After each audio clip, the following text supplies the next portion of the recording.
Hello students, हम लोग पढ़ रहे थे introduction to literature. Introduction to literature में अब तक हमने कवर किया है लिटरेचर के डेफिनेशन को एंड लिटरेचर के टाइप्स को। तो what are the types of literature? Non fiction, fiction, poetry and drama. इन चारों को हमने देखा। तो जहाँ जहाँ भी हम वर्ड लिटरेचर यूज़ करेंगे वहाँ वहाँ आपको समझना है कि वहाँ पर हम पोएट्री की बात कर रहे हैं, नोवेल्स की बात कर रहे हैं, पोएट्री की बात कर रहे हैं, ड्रामा की बात कर रहे हैं, फिक्शन की बात कर रहे हैं, नॉन फिक्शन की बात कर रहे हैं। तो एलिमेंट्स ऑफ लिटरेचर यानी कि लिटरेचर के तत्व। देखिए स्टूडेंट्स, जब हम लोग किसी घर को देखते हैं तो उसे देखकर हम ये समझते हैं ना कि जो घर है वो बहुत सारे एलिमेंट्स से बना है, जैसे कि पानी और फिर क्या, सीमेंट, फिर सैंड, फिर ब्रिक्स एक्सेट्रा, बहुत सारे एलिमेंट्स से घर बना है। तो ठीक उसी टाइप से, उसी प्रकार से जो लिटरेचर है ना, लिटरेचर कहने का मतलब है जो पोएट्री है, ड्रामा है, फिक्शन है, नॉन फिक्शन है, कोई भी स्टोरी है, वो बहुत सारे एलिमेंट्स से बना है। देखिए, जब आप कोई मूवी देखते हैं, ठीक है, आप कोई मूवी देख रहे हैं या यूट्यूब में आप कोई वीडियो देख रहे हैं, तो उसमें क्या होता है, उस वीडियो में एक कैरेक्टर होता है, एक बैकग्राउंड होता है, कोई टाइम होता है, कहीं का सीन होता है, उसके बिहाइंड कोई स्टोरी होता है। इतना सारा एलिमेंट्स मिलता है तब जाकर एक मूवी बनता है। ठीक उसी प्रकार से जब बहुत सारा एलिमेंट मिलता है, बहुत सारा एलिमेंट्स को यूज़ करके हम लोग पोएट्री लिखते हैं, ड्रामा लिखते हैं, फिक्शन लिखते हैं, नॉन फिक्शन लिखते हैं। तो इस वीडियो में हम लोग यही देखेंगे कि कौन कौन से एलिमेंट्स को यूज़ करके हम लोग लिटरेचर लिखते हैं। और एलिमेंट्स क्यों ज़रूरी है किसी भी लिटरेचर को लिखने के लिए?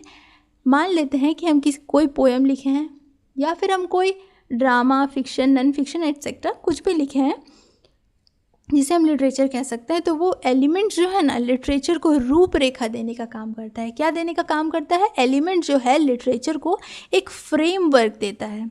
क्या देता है? फ्रेमवर्क, जिससे जो रीडर होता है, जो पढ़ रहा होता है स्टोरी या पोएम, उन्हें उसे समझने में आसानी होती है। इसीलिए एलिमेंट्स यूज़ किए जाते हैं लिटरेचर में। बिना एलिमेंट्स के कोई भी स्टोरी नहीं हो सकता, कोई भी पोएम नहीं हो सकता, कोई पोएट्री, कोई स्टोरी, कोई ड्रामा, कोई फिक्शन बिना एलिमेंट्स के लिखे नहीं जा सकते। Elements are the essential part of literature, they provide framework to literature. Okay, so पढ़ते हैं कि एलिमेंट्स ऑफ लिटरेचर क्या क्या है। देखिए students, elements of literature refers to the fundamental components. एक फंडामेंटल कॉम्पोनेंट्स है that make up a work of a literature. Literature का जो वर्क है उसके लिए एक फंडामेंटल एलिमेंट्स है, फंडामेंटल कंपोनेंट्स है एलिमेंट। ठीक है, तो दीज आर एलिमेंट्स इंक्लूड, कौन कौन से एलिमेंट्स है? प्लॉट है, जिसको हम लोग वीडियो में आगे देखने वाले हैं। Plot, setting, characters, theme, point of view, tone and style. इनको हम वन बाय वन करके नेक्स्ट स्लाइड से डिस्कस करेंगे। चलिए, तो सबसे पहले समझते हैं आखिर प्लॉट होता क्या है। ठीक है, तो देखिए, प्लॉट एक एलिमेंट्स ऑफ लिटरेचर का सबसे पहला टाइप है प्लॉट। प्लॉट का हिंदी मतलब यहाँ पर हमने आपके समझने के लिए लिखा है कि कथानक। कथानक क्या होगा? प्लॉट का मतलब जब कोई एक स्टोरी है तो the sequence of events that make up story. मतलब कि जब हम कोई स्टोरी लिख रहे होते हैं, जो भी स्टोरी हम लिख रहे हैं, तो उसका सीक्वेंस एक सीक्वेंस में होना चाहिए। जैसे कि मान लेते हैं कि सीक्वेंस ऑफ इवेंट्स होना चाहिए, मतलब इवेंट्स का एक चेन होना चाहिए। ऐसा नहीं कि हम सुबह 6 बजे उठे हैं, उसके बाद आज हम कलकत्ता घूमने जा रहे हैं, ऐसा थोड़ी होगा। एक सीक्वेंस होना चाहिए कि आज हम सुबह उठे, फिर हमने ब्रश किया, फिर हमने बाथ लिया, फिर हम स्कूल गए, फिर स्कूल से आए। एक सीक्वेंस होना चाहिए ताकि जो रीडर है उन्हें समझने में आसानी हो। एक सीक्वेंस ऑफ इवेंट होना चाहिए, एक चेन बनना चाहिए। जितना भी इवेंट हो उस स्टोरी में, हो सकता है बड़ा सा नोवेल हो, तो क्योंकि एक नोवेल में बहुत सारा स्टोरी रहता है, तो जो सीक्वेंस ऑफ इवेंट होता है, जो इवेंट्स है वो एक सीक्वेंस में होना चाहिए, एक चेन जुड़ना चाहिए। हर सीक्वेंस में एक कड़ी होना चाहिए। चेन आप देखें कैसा होता है, कुछ इस टाइप का होता है ना। तो जैसे कि एक कड़ी दूसरे कड़ी से जुड़ा होता है, वैसे ही एक इवेंट दूसरे इवेंट से जुड़ा होना चाहिए स्टोरी का। उसे हम कहते हैं प्लॉट। एग्जाम्पल से समझते हैं कि रोमियो एंड जूलियट। ठीक है, रोमियो एंड जूलियट क्या है? एक प्ले है। प्ले किसका पार्ट था बच्चों? याद होगा आपको, ड्रामा का। तो रोमियो एंड जूलियट एक प्ले है written by William Shakespeare.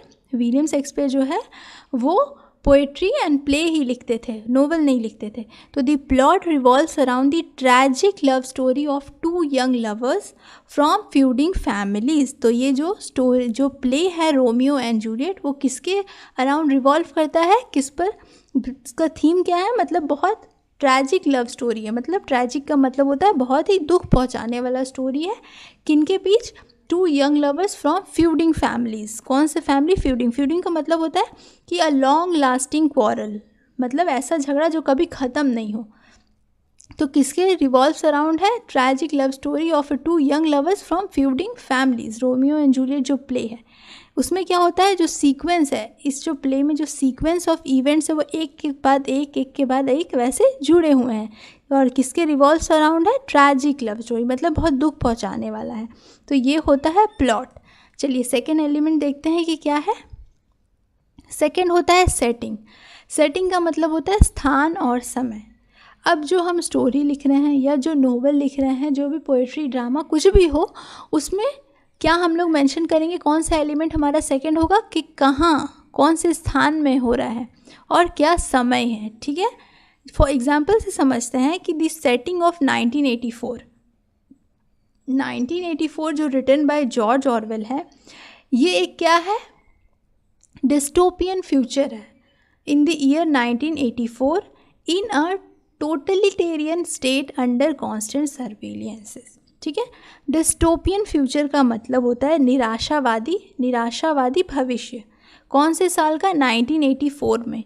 In totalitarian का मतलब होता है कि जब पूरा पॉलिटिकल पावर किसी एक ही पॉलिटिकल ग्रुप के ऊपर डिपेंड करे, मतलब पूर्ण सत्ता किसी एक ही पार्टी के पास हो, उसे कहते हैं टोटलिटेरियन स्टेट।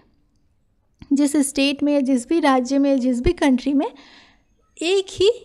कोई भी एक ही पॉलिटिकल पार्टी लीड कर रही हो, रूल कर रही हो, पॉलिटिकल पार्टी जो जिसके पास पूर्ण सत्ता है, उसे हम कहते हैं टोटलिटेरियन। तो 1984 में जॉर्ज ऑरवेल ने क्या लिखा कि वो इसमें बता रहे हैं डिस्टोपियन फ्यूचर, जब किसी एक ही पार्टी या एक ही गवर्नमेंट के पास सारा पावर हो जाए, तो जब सिर्फ एक ही सत्ता पूर्ण रूप से पावरफुल हो जाए तो कैसा निराशावादी भविष्य होगा।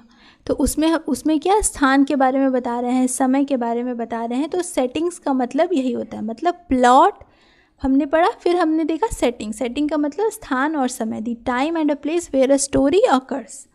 फिर सबसे मेन तो यही है कि कैरेक्टर्स। भाई कोई भी मूवी हो, स्टोरी हो, कैरेक्टर्स तो सबसे इम्पोर्टेंट होता है। कैरेक्टर का मतलब होता है the individuals who participate in the action of the story, जिसके माध्यम से पूरा स्टोरी रीडर्स को समझ आए, वही तो होता है ना कैरेक्टर। एग्जाम्पल से समझते हैं कि इन द कैचर, ये देखिए, द कैचर और in the Rai bye J.D. सैलिंजर। की कैरेक्टर इंक्लूड होल्डन कॉलफील्ड। देखिए उसके कैरेक्टर्स क्या क्या थे? Holden Caulfield and his sister Phoebe and his former teacher mister Antolini. तो ये कैरेक्टर, देखिए बहुत सारा स्टोरी होता है। जब स्टोरी या कोई मूवी, एग्जाम्पल्स, आपका मूवी का एग्जाम्पल आपको देते हैं, आप समझ पाएंगे। देखिए कोई भी मूवी आप देखते हैं या कोई भी ड्रामा आप देख रहे हो, यूट्यूब में कोई भी वीडियो देख रहे हो, तो कैसा होता है कि मूवी में एक हीरो होता है, वो भी एक कैरेक्टर होता है, प्रोटैगोनिस्ट कहते हैं उसे, और एक एंटागोनिस्ट होता है, मतलब एक विलन होता है जो कि क्या करता है, बार बार किसी भी कारण से झगड़ा करवाते रहता है, तब ना मूवी में क्लाइमैक्स आता है।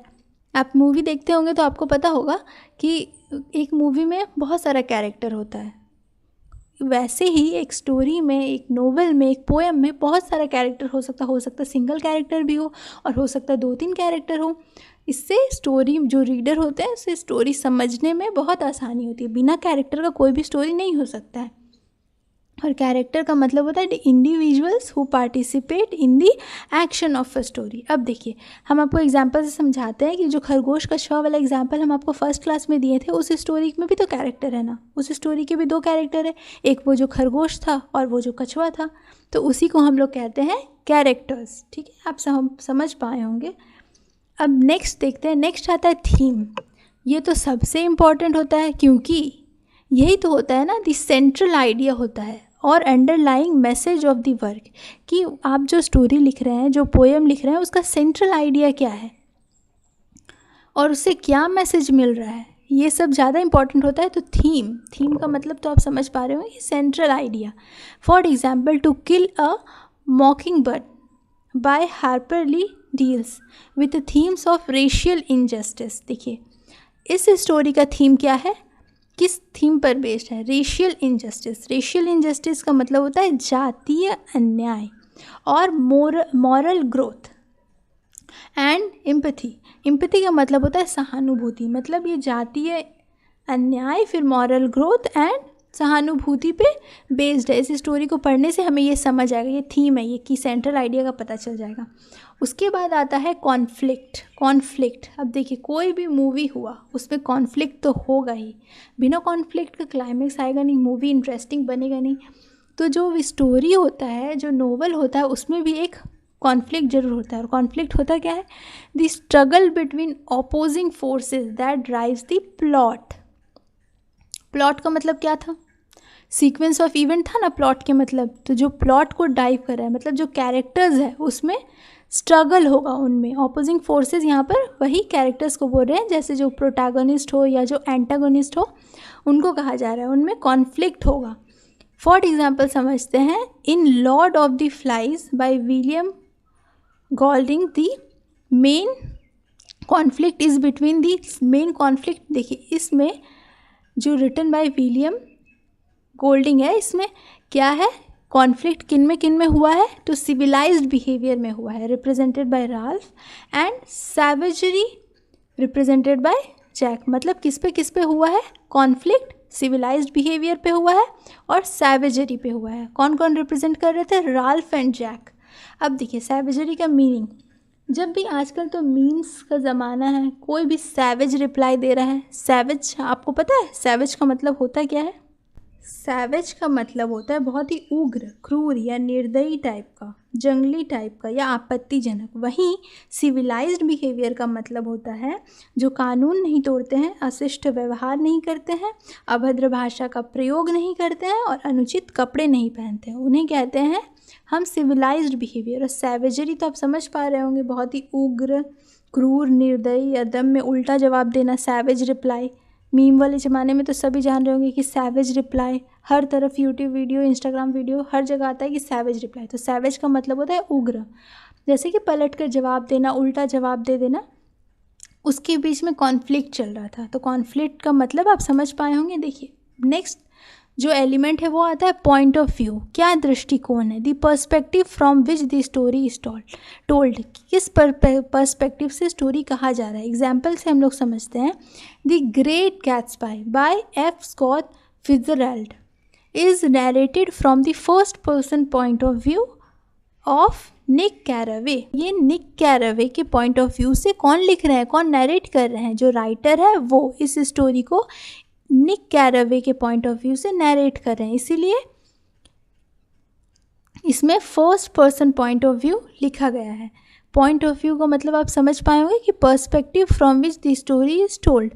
फिर आता है टोन, मतलब कि स्वर। The author's attitude toward the subject matter और द ऑडियंस, की ऑथर्स का क्या एटीट्यूड है। सो स्टोरी में ऑडियंस के ऊपर एग्जाम्पल से अगर समझे तो ज़्यादा अच्छा से समझ पाएंगे कि the tone of Brave New World by Aldous Huxley is often satirical and critical of the societal norms. Satirical का मतलब होता है व्यंग्यात्मक, ठीक है, और क्रिटिकल का मतलब होता है आलोचनात्मक। तो जो ब्रेव न्यू वर्ल्ड है ना, रिटन बाय द राइटर, जो उनके राइटर है, उनका टोन है समाज पर, जो सोसाइटल नॉर्म्स है उस पर वो क्या कर रहे हैं, व्यंग्यात्मक और आलोचनात्मक व्यूज़ दे रहे हैं। मतलब उनका जो स्टोरी है, उनका जो ये राइटिंग वर्क है ब्रेव न्यू वर्ल्ड, उसमें वो क्या दिखा रहे हैं, उसका टोन क्या है, जो सोसाइटल नॉर्म्स है ना उसके ऊपर व्यंग्यात्मक टिप्पणी कर रहे हैं और आलोचनात्मक टिप्पणी कर रहे हैं। तो वो हो गया उसका टोन। अब नेक्स्ट क्या है? नेक्स्ट है स्टाइल। स्टाइल इसलिए इम्पॉर्टेंट है ना स्टूडेंट, क्योंकि जितना आपका लैंग्वेज सीधा साधा सरल होगा, रीडर्स उससे उतना ज़्यादा प्रभावित होंगे। जैसे जैसा जिस टाइप का आप लैंग्वेज यूज़ करेंगे। अब देखिए ना, एग्जाम्पल से समझते हैं, अगर आप अच्छा बोलते हैं, आपका व्यवहार अच्छा है, तो लोग आपसे बात करना चाहते हैं। अगर आप वहीं दुष्ट जैसा व्यवहार करेंगे, अच्छा से बोलेंगे नहीं, तो कोई आपसे बात करना चाहेगा नहीं। ज़्यादा टिपिकल वर्ड आप बोलेंगे, अब सामने वाला समझता है हिंदी, आप बोलेंगे बंगाली, तो लोग समझेगा नहीं। इसीलिए ना स्टाइल इंपॉर्टेंट होता है, शैली इंपॉर्टेंट होता है। The distinctive way in which an author uses language. Distinctive का मतलब होता है सबसे अलग। कैसा होना चाहिए?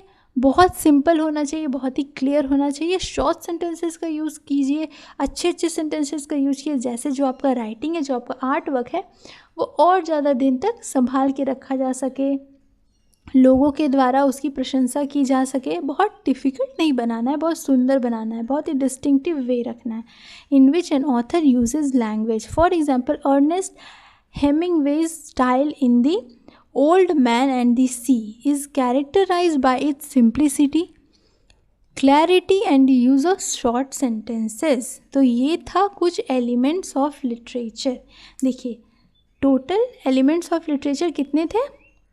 1 2 3 4 5 6 7, ठीक है। 7 एलिमेंट्स ऑफ लिटरेचर है। Plot, setting, character, theme, point of view, tone and style. जब आप कोई स्टोरी लिखने जाएंगे ना, कोई नोवेल लिखने जाएंगे, कोई फिक्शन लिखने जाएंगे, तो सबसे पहले आपके दिमाग में आएगा कि प्लॉट, सेटिंग, कैरेक्टर क्या होगा, उसका थीम क्या होगा, पॉइंट ऑफ व्यू क्या होगा, टोन क्या होगा, स्टाइल क्या होगा। जब ये सारे एलिमेंट्स आप कलेक्ट कर लेंगे ना, तो फिर आप एक स्टोरी लिख पाएंगे, एक नोवेल लिख पाएंगे, एक लिटरेचर दे पाएंगे, ठीक है। तो ये था एलिमेंट्स ऑफ लिटरेचर। होप कि आप एलिमेंट्स ऑफ लिटरेचर समझ पाए होंगे। इस पीडीएफ को आप हमारे टेलीग्राम चैनल डीएमए एजुकेशन से ले सकते हैं और हमारे साथ जुड़कर हमारे एप्लीकेशन डीएमए एजुकेशन को डाउनलोड करके इंस्टॉल करके आप हमारे साथ जुड़कर अपनी कंप्लीट मेजर पेपर इंग्लिश के कोर्स को कंप्लीट कर सकते हैं। मिलते हैं नेक्स्ट वीडियो में, जहां हम लोग देखेंगे कि लिटरेचर के फंक्शन क्या होते हैं, ठीक है। Thank you.